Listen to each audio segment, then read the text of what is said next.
toi, tu as deux chapeaux pour nous parce que tu as joué pour l'Impact de Montréal et pour le balado, tu es aussi la grande vedette européenne qui débarque pour nous aider.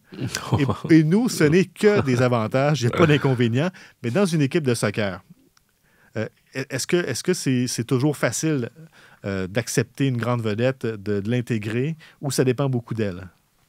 Oui, je pense les deux parties doivent aller dans le même sens. Je pense que lorsque la volonté et l'état d'esprit est de bonne qualité, bah forcément, ça peut être qu'un plus. Je me souviens de l'arrivée de Didier. Lorsque Didier Drogba est arrivé à Montréal, c'était juste... Pour nous, en tout cas, c'était fabuleux, c'était extraordinaire de voir une vedette internationale de ce calibre pouvoir intégrer le vestiaire, pouvoir apprendre énormément de choses aux jeunes aussi. Je parle des jeunes dans l'équipe première, mais aussi à l'académie. Et c'était pas rare de voir Didier aller dans le vestiaire, échanger, parler avec eux, etc. Donc je pense que c'était ultra gagnant pour le club. Et forcément, des fois, il peut y avoir des déceptions, des choses plus difficiles à gérer, ou d'autres joueurs qui ne se greffent pas finalement à l'état d'esprit qu'il faut avoir. Et là, bah, tu te retrouves à devoir gérer des situations. Je me souviens d'un joueur, je ne citerai pas le nom, mais qui est super, franchement, super professionnel dans son attitude et dans ce qu'il était, mais qui avait l'habitude, tu vois, dans son caractère et dans son envie d'être excellent tout le temps, bah, il invectivait les jeunes sur le terrain et puis les jeunes sortaient du terrain et avaient une tête plus basse et puis là c'est compliqué justement de devoir vivre ça et tu as des jeunes qui sont peut-être pas en phase justement avec le degré d'exigence que peuvent avoir ces sportifs de haut niveau, donc forcément ça peut donner des confusions, des moments plus difficiles, mais je pense globalement que ça un réel intérêt positif d'avoir des vedettes internationales. T'apprends beaucoup, t'apprends même avec les expériences négatives. Et je pense que moi, personnellement, je suis partant. J'aimerais voir un grand joueur ici. C'est l'été qui arrive, c'est la saison des rumeurs, donc forcément la boîte est ouverte. Et je pense c'est ce dont on a assisté sur Twitter avec la petite nouvelle de notre cher Noel. Ouais, c'est une nouvelle, une petite blague. Exactement, blagounette. Ouais. Moi, j'ai trouvé ça drôle. On ne sait pas, peut-être que l'histoire pourra lui donner raison dans quelques semaines et que sa petite blague se transformera en réalité, qui sait. Mais dans son cas, il n'a pas annoncé le joueur. Il a voulu faire une blague. Et tout le monde a interprété. Mais je veux dire, tant qu'à moi, si c'est un scoop de nouvelle d'envergure, tu ne dis pas « je vous le dis demain ». C'est vrai. Tu le dis maintenant. Tu l'annonces. Donc pour ceux qui veulent se prévenir contre de telles blagues dans le futur, sachez-le. Par contre, le nom Eden Hazard, ça fait plusieurs fois qu'on l'entend à Montréal. Il y a la filière belge, bien sûr. Là, on n'a pas d'informations. Il n'y a rien qui indique qu'il vient ou qu'il ne vient pas, mais son nom circule. Ouais. Toi, est-ce que c'est quelqu'un qui t'intéresserait pour l'équipe et dans quelles conditions? Ce serait un intérêt... Parce qu'en attaque, c'est pas la grande saison. Ouais, c'est pas la folie, c'est vrai. Ce serait un intérêt conditionnel, alors. Conditionnel? Ouais, exactement. Okay. À quoi? Je serais super intéressé. Eden Hazard, pour moi, c'est un joueur fabuleux. Je l'ai vu évoluer depuis la Ligue 1 à Lille. C'était un génie, c'est un génie, tout simplement. C'est un génie du football qui a des qualités exceptionnelles. À Chelsea, c'était incroyable aussi. Donc, il n'y a vraiment pas de problème.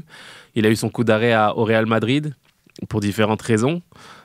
Et moi, c'est la question qu'on se pose, c'est de savoir dans quel état d'esprit il viendrait, s'il s'inscrit dans l'état d'esprit dont on parlait au début, celui de venir aider, de créer de la valeur chez les jeunes, de créer de la valeur auprès des partisans, d'être un emblème finalement de professionnalisme et de talent, parce que son talent est incroyable, bah forcément. T'as envie de voir Eden Hazard, mais si pour lui c'est juste un projet lambda entre guillemets, c'est la MLS, c'est les stéréotypes que certains peuvent véhiculer, de se dire ça va être facile, etc. Bah forcément on sait déjà que c'est un mariage qui se passera mal, donc c'est la question. S'il arrive dans l'état d'esprit, le super état d'esprit qu'il peut avoir, forcément t'as envie de voir Eden Hazard jouer sous la tunique du bleu, blanc, noir. Donc moi, je serais partant, je serais plutôt partant, à condition justement que l'état d'esprit soit au top. Et ça, c'est possible de vérifier avant?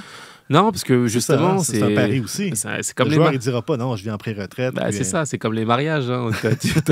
Tu penses que ça va aller jusqu'à... ça va aller pour toute la vie et malheureusement des fois ça passe pas et puis les choses voilà vont dans notre sens donc forcément tu as envie de voir. T'as envie de voir ça, t'as envie d'espérer que c'est des choses qui marchent.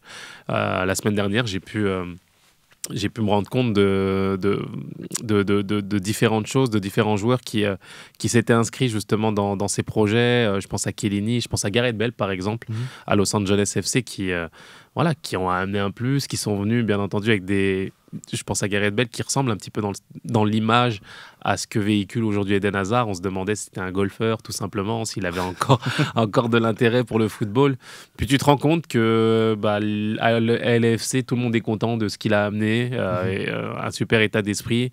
Il a fait gagner une coupe, la première coupe MLS aussi à cette équipe-là. Donc quand tu as des joueurs dans cet état d'esprit-là, forcément ça peut être qu'un plus. Et je pense qu'Eden Hazard peut s'inscrire dans ce registre-là.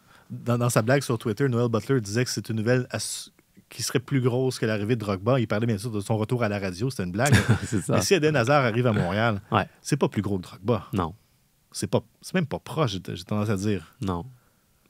Non, la réalité, c'est que Didier, je suis pas sûr d'avoir beaucoup de joueurs qui peuvent dépasser la dimension en fait que pouvait avoir Didier, sincèrement.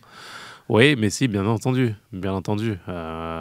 C'est des joueurs de cette trempe et je pense que Didier est pas loin justement de cette catégorie de joueurs en termes de talent, c'est sûr, mais d'envergure, de personnalité et de charisme. Je me souviens de son arrivée à l'aéroport, c'était à Montréal. Je sais pas si on a déjà vu ça fou. Au Canada, même en Amérique du Nord. Je sais pas si on a déjà vu une arrivée comme ça. C'est du jamais vu. Donc avec tout le respect que j'ai pour Eden Hazard, forcément Didier en termes de charisme, vous poserez même la question à Eden Hazard, il vous dira la même chose. Pour lui, Didier, c'est Didier, donc c'est logique. Donc, on va surveiller ça les prochaines semaines, lire des transferts. Prenons ce qui se passe sur Twitter avec un compte-gouttes, surtout que maintenant, on est limité dans le nombre d'affichages. Alors, soyons prudents en ligne et avec les rumeurs.